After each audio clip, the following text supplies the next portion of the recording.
Ai, Jesus, a graça e a paz, irmãos. Espero que vocês estejam bem, com expectativas. Eu recebi o desafio hoje de falar com vocês sobre propósito e chamado. E confesso a vocês que ministrar para o pastor Marcelo não é fácil, não, viu?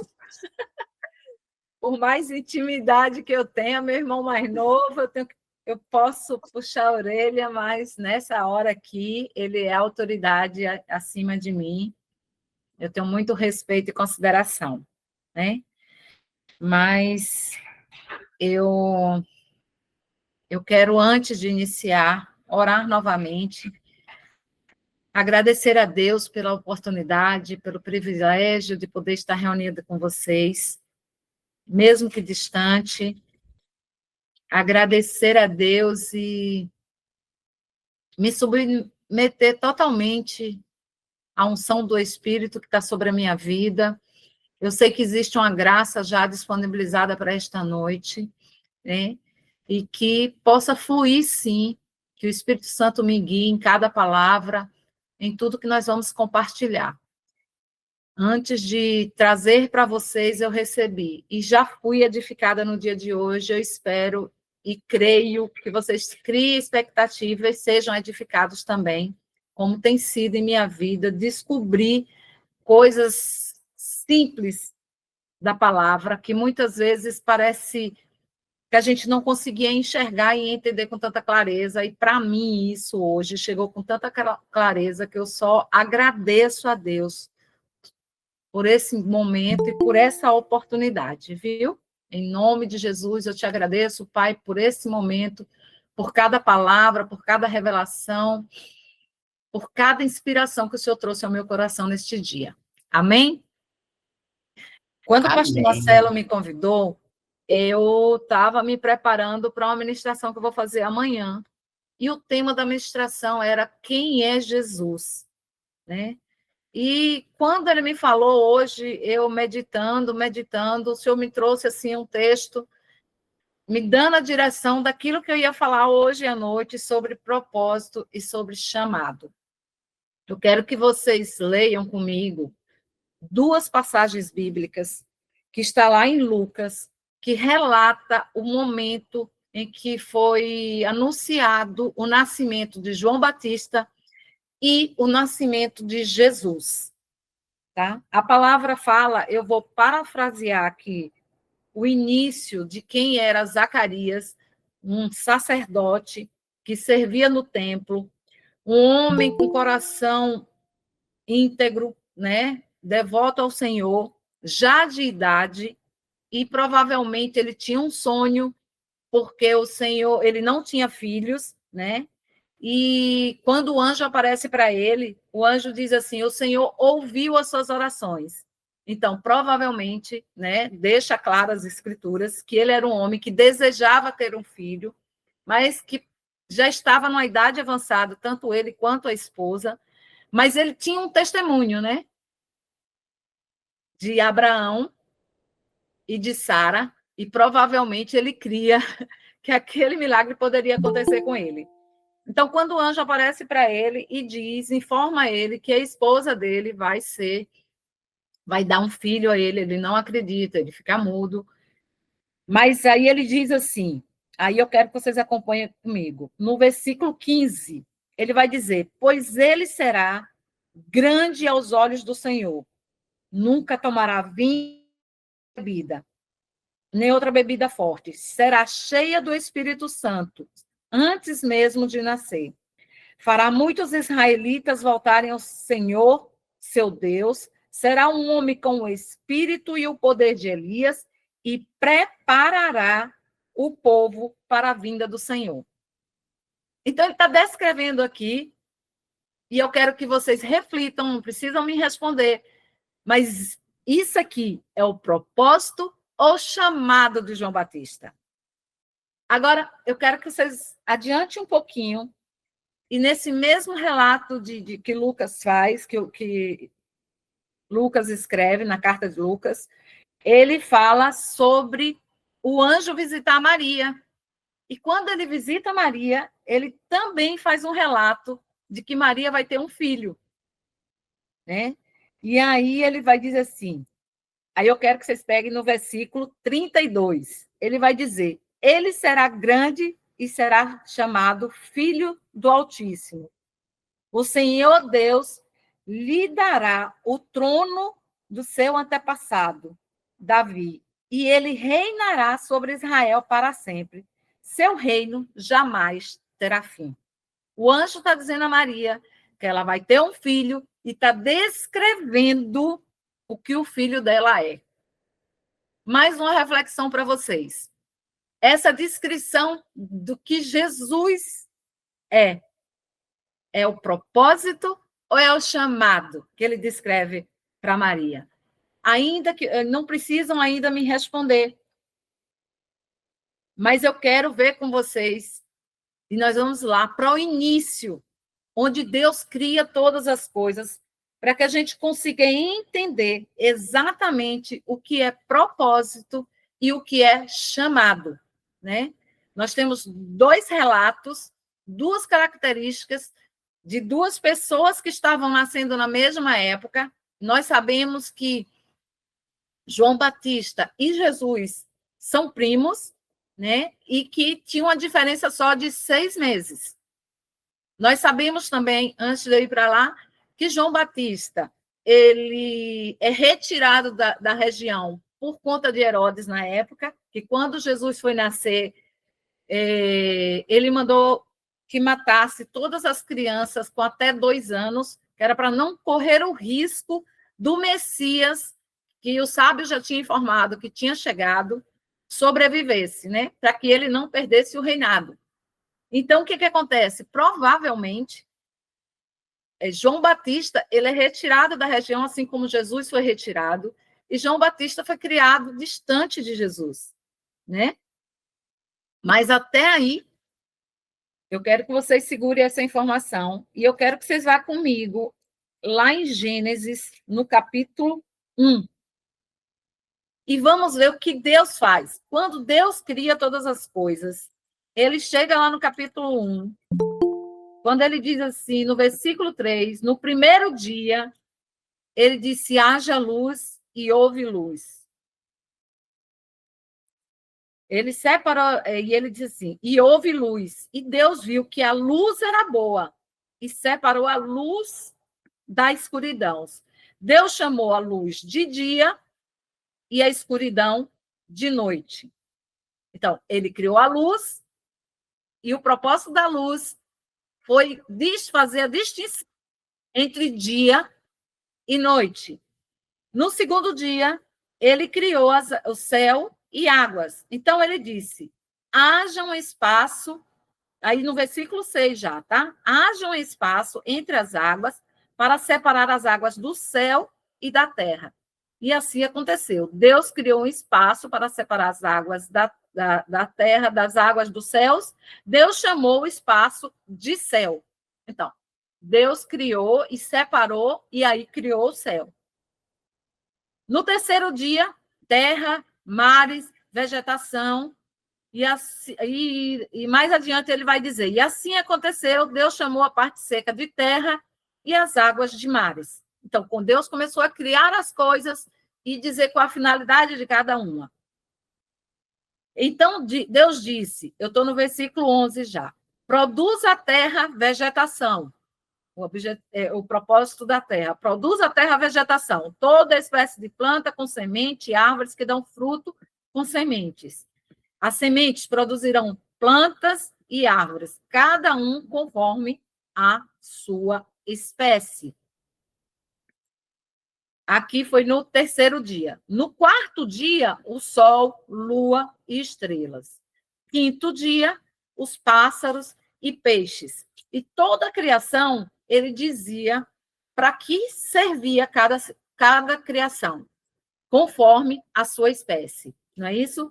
Quando chega no sexto dia, os animais e seres humanos que ele vai criar, ele disse, já lá no versículo 24, produz a terra grande variedade de animais, cada um conforme a sua espécie, animais domésticos, animais que rastejam pelo chão e animais selvagens. E assim aconteceu. Deus criou grande variedade de animais selvagens, animais domésticos e animais que rastejam pelo chão, cada um conforme a sua espécie. E Deus viu que isso era bom. Então Deus disse: façamos o homem, ou ser humano, a nossa imagem. Ele será semelhante a nós. Dominará sobre os peixes do mar, sobre as aves do céu, sobre os animais domésticos, sobre todos os animais selvagens da terra e sobre todos os animais que estejam pelo chão. Ou seja, tudo que ele havia criado do dia 1 até o dia 6, antes de criar o homem, ele criou o homem para que ele cuidasse de tudo que ele criasse. Ele criou tudo para o homem. Agora façamos o homem, e o homem agora vai dominar tudo isso. Vai cuidar de tudo isso. Então, assim, a humanidade, aqui em espírito, ele foi criado para dominar. Esse foi o propósito. Por quê? O propósito de criar alguma coisa, você só decide criar alguma coisa a partir de uma necessidade existente. Então, assim, pastor Marcelo costuma usar vários exemplos, né? Como da cadeira, que ele falou muito comigo, do parafuso, a TV, o telefone. Cada coisa que é criado é pensado em satisfazer a necessidade nossa, no caso, nós estamos aqui no mundo, né? Naturalmente falando. Tudo que se é criado se tem o objetivo de atender uma necessidade ou trazer um conforto, uma satisfação para nós, consumidores, certo? Então, Deus criou todas as coisas e nos deu para cuidar. Quando Deus criou lá, ele criou com a finalidade de criar um ambiente, o Éden, né? Mas para quem? Para quê? Por que ele iria criar aquilo? Por que Deus criaria a terra, transformaria o caos na terra no Éden? Contudo, se não fosse para nós, que já estava na mente dele depois, a nossa criação, para que a gente usufruísse de tudo isso e dominássemos sobre tudo isso. Esse era o propósito. Então, quando ele nos cria, ele nos criou com o propósito de cuidar daquilo que ele já tinha planejado, daquilo que ele já tinha criado. Então, o meu propósito inicial, o nosso propósito enquanto humanidade, é dominar sobre todas as coisas que Deus criou entre céus e terra. Nós temos o domínio. Mas nós conhecemos a história e sabemos que, por desobediência, o homem perdeu essa posição, né? Ele perdeu esse controle, esse domínio. Ele perdeu a identidade dele porque ele foi desligado. Ele já, quando ele se esconde de Deus, o Senhor disse: por que você está se escondendo de mim? Né? Ele já começou a sentir vergonha de Deus. E aí o homem é separado. O homem, espiritualmente, ele morre, ou seja, ele é desligado desse lugar. Ele é necessário Deus tirar ele do Éden. Então, ele perdeu o domínio. Ele tinha o poder, ele tinha o domínio, e ele deu esse domínio, porque o próprio, nas Escrituras nos mostra que o próprio Satanás diz que ele tem o domínio de todas as coisas nesse mundo, porque nós demos. Né? Então, o homem, quando desobedece, ele passa esse domínio e a humanidade entra, ela fica sem rumo. Ela deixa de cumprir o propósito inicial, ela abriu mão do propósito inicial dela. Mas o propósito está ali, porque o propósito não morre. O Éden continua. Se o nosso propósito estivesse ligado simplesmente à nossa vida humana, ela não teria sido criada ainda enquanto espírito, porque depois é que Deus faz o homem do barro da terra e cria a mulher como auxiliadora dele. Com este propósito de reinarmos aqui e dominarmos todas as coisas. Mas o homem perde. Mas Deus tinha um plano. E aí, neste plano, é que vem o nascimento de João Batista e vem o nascimento de Cristo, que já foi profetizado no Antigo Testamento. Eu nem vou entrar lá, porque a gente poderia pegar Moisés, a gente poderia pegar Noé, para tentar explicar qual o propósito deles. O propósito dele inicial não muda, porque eles ainda são a criação espiritual de Deus, com o mesmo objetivo. Deus não mudou o propósito pelo qual ele nos criou. Como eles tinham perdido essa identidade, eles agora cumprem um chamado, e eles são chamados ao longo da história, muitos no Antigo Testamento foram chamados, para fazer com que esse propósito de Deus volte ao que ele sempre foi originalmente. Mas aí João Batista, quando o anjo revela a João Batista, o nascimento de João Batista a seu pai, ele descreve o chamado de João Batista. Eu não sei o que vocês pensaram, porque o propósito de João Batista é o mesmo descrito que a gente já leu lá em Gênesis. Não muda. Então, o que ele vai fazer para anunciar o Salvador, o Messias esperado que ia nos resgatar dessa condição que nós estávamos, é o chamado dele. Então, o chamado dele era aquele que nós lemos aqui.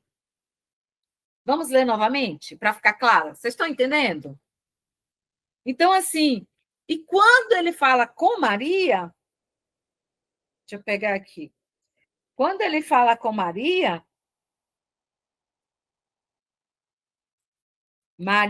ele fala com Maria, ele fala de Jesus como governo, com domínio sobre todas as coisas.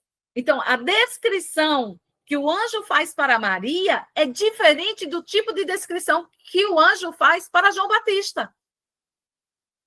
Porque ali nós estamos falando de um ser que estava nascendo com a mesma condição qual nós somos criados lá em Gênesis. Tanto é que é Maria virgem e ele é concebido pelo Espírito Santo. Então, ele não tem pecado, ele não está desligado do Pai, da sua origem. Ele chega como nós fomos criados inicialmente. Então, o que o anjo descreve a respeito de Jesus para Maria, ele está falando do propósito,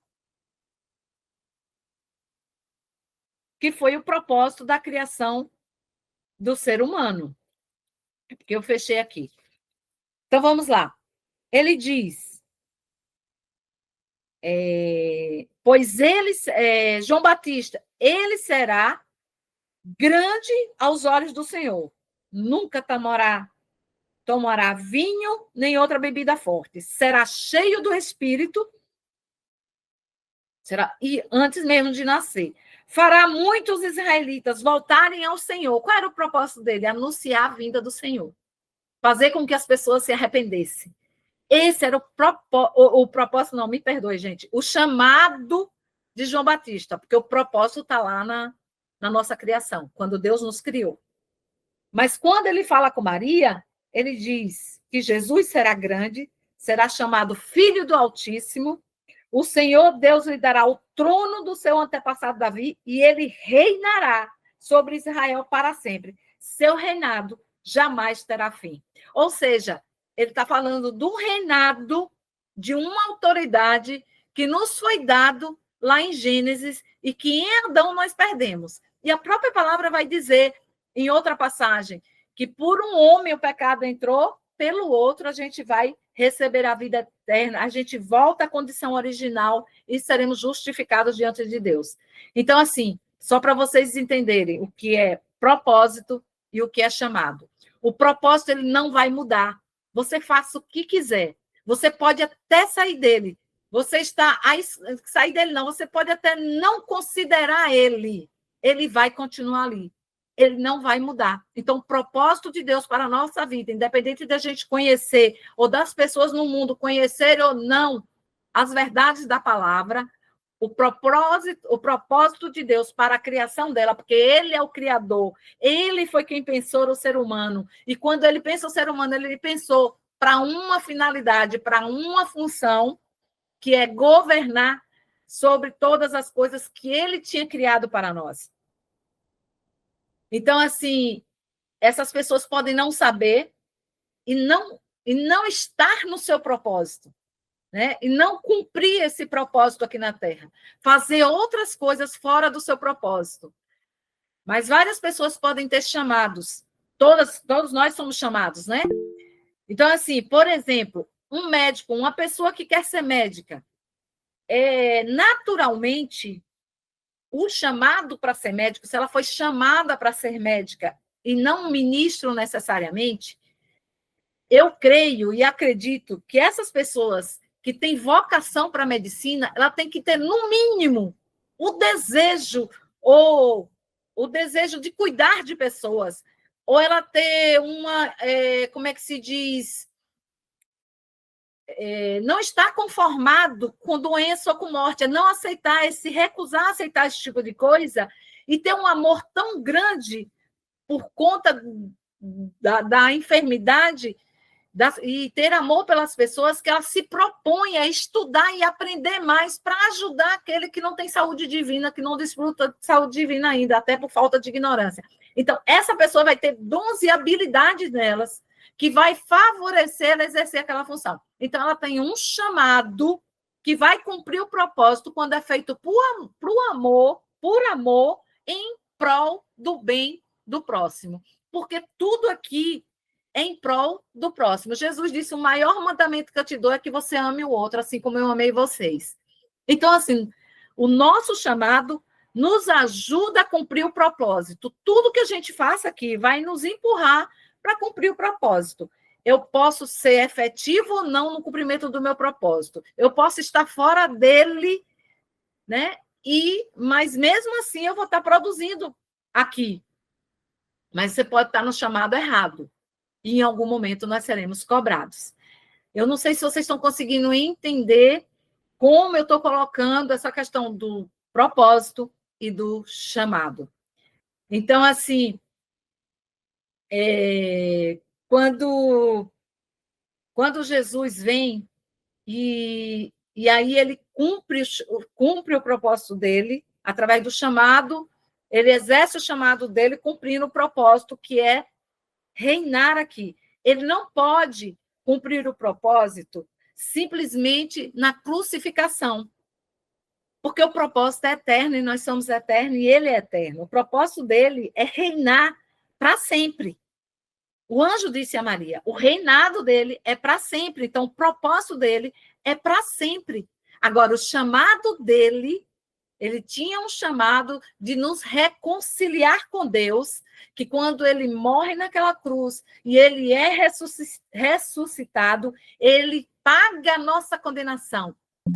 Ele cumpre os requisitos para a nossa liberdade. Ele nos torna livres. E agora ele nos coloca de novo na posição de governo, porque ele tomou do diabo aquilo que nós tínhamos dado através do pecado, da condenação do pecado. Então, hoje, nós podemos e temos toda a condição e estrutura de cumprir o nosso propósito aqui na Terra. Então, nenhuma pessoa aqui vive sem propósito. Elas podem estar desinformadas, elas podem estar perdidas na informação, mas o propósito dela é externar o próprio Deus. Porque quando Cristo veio, ele foi a expressão exata do Pai.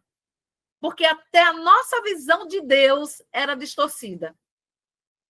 Antes de conhecer Jesus, a nossa visão de Deus era um Deus que julgava. Julgar, ele julga. Mas era um Deus que punia. Nós víamos o lado bom e lado ruim de Deus. Mas com Jesus, ele nos mostra, quando ele vai falar que o diabo vem tão somente para matar, roubar e destruir, mas que ele veio para que a gente tivesse vida e vida em abundância. Então, a gente percebe que existe diferença, que existe uma outra força que não é a de Deus, porque ele foi a expressão exata de Deus, e se ele não veio para matar, roubar e destruir, e ele é a expressão exata de Deus, e ele disse que veio para trazer vida e vida em abundância, ele está expressando que o nosso Deus é bom. E ele é bom.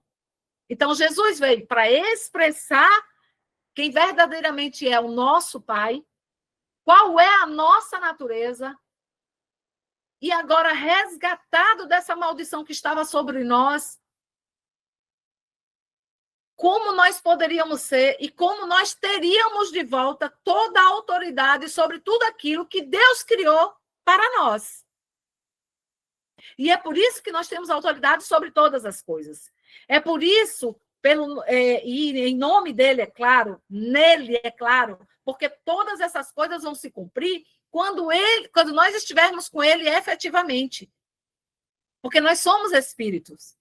E o nosso propósito fosse limitado ao nosso tempo terreno, ao nosso tempo, a nossa jornada aqui na Terra, qual seria nosso propósito no milênio? Você já parou para pensar nisso? Se o meu propósito tivesse a ver com aquilo que eu faço naturalmente no meu dia a dia, na minha profissão, nas coisas que eu faço, qual seria meu propósito quando eu fisicamente morresse aqui na Terra? Espiritualmente, com Jesus, no milênio, qual seria o meu propósito? Então, se a gente pensar nisso, a gente vai entender que o nosso propósito não morre com o nosso corpo aqui na Terra. O nosso propósito é eterno, porque nós somos criados com um propósito. E esse propósito só vai acabar quando eu deixar de existir. E nós sabemos que em Cristo nós temos vida eterna. As pessoas que não aceitaram Cristo, elas vivem sem propósito divino, sem seguir o propósito divino. E um dia, como a palavra diz, ela vai ser julgada, e se ela não se arrepender e aceitar Jesus, nós sabemos que o fim dela vai ser igual ao do diabo, então ela vai deixar de existir. Aí acabou o propósito para ela. Mas para quem crê em Jesus, nosso propósito vai depois, o milênio, nós vamos voltar com Cristo. Para quê? Para evangelizar aqueles que estavam aqui. Nós somos o grande exército de Cristo. E o que é que nós vamos fazer aqui no milênio se não externar o que nós já fazemos hoje, que devemos fazer aqui?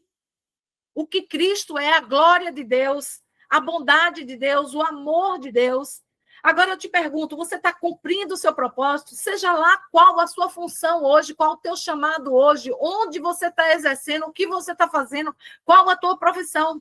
O teu propósito é governar sobre todas as coisas da forma como Deus estabeleceu. É você não aceitar a enfermidade. É você não aceitar a morte precoce. É você não aceitar nada de ruim, contrário à vontade e àquilo que Deus criou.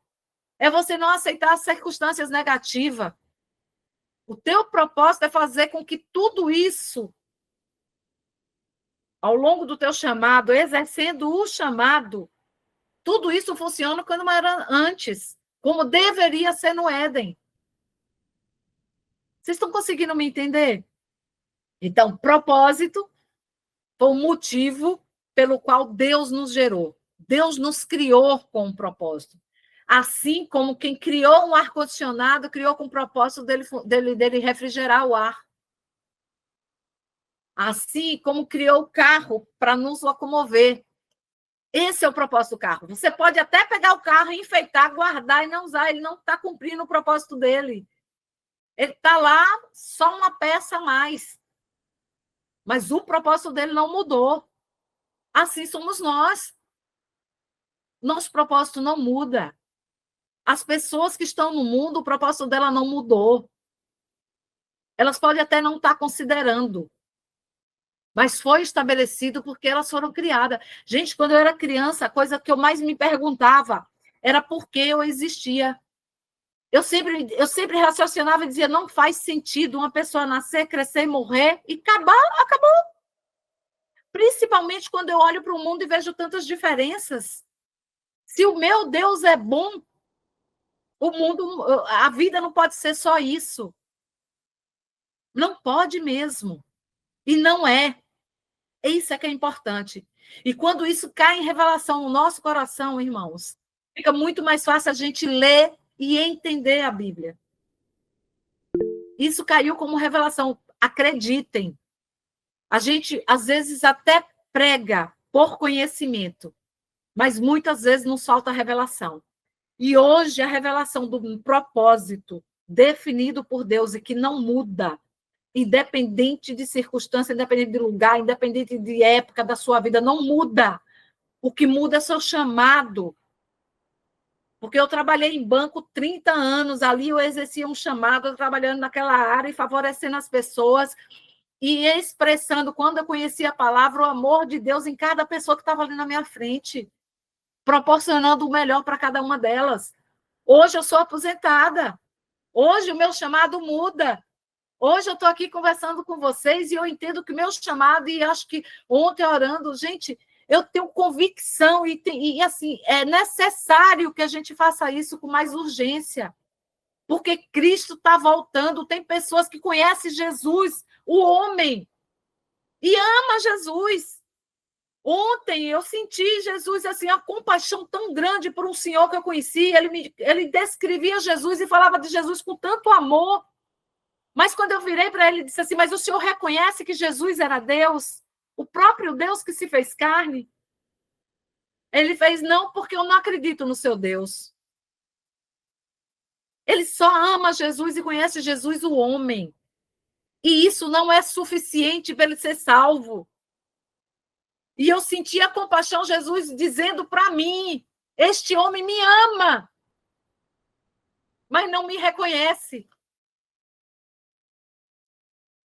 E isso me faz pensar que a gente precisa entender muito mais de propósito e chamado para que a gente possa evangelizar cada dia mais, para que a gente possa alcançar essas pessoas. E são pessoas difíceis de alcançar, porque esses dias, numa aula, a ministra falou, a pastora falando, ela dizendo assim, é muito mais difícil você evangelizar um rico do que você evangelizar um pobre. E, de fato, é. Esse homem com quem eu conversei, ele é rico, eu tentei entrar, falar da Bíblia, ele me disse que não acredita na Bíblia, porque na época que a Bíblia, que os fatos ocorreram na Bíblia, todo mundo era ignorante, ele chamou todo mundo de burro, eram analfabetos. Aí eu disse, o senhor está enganado.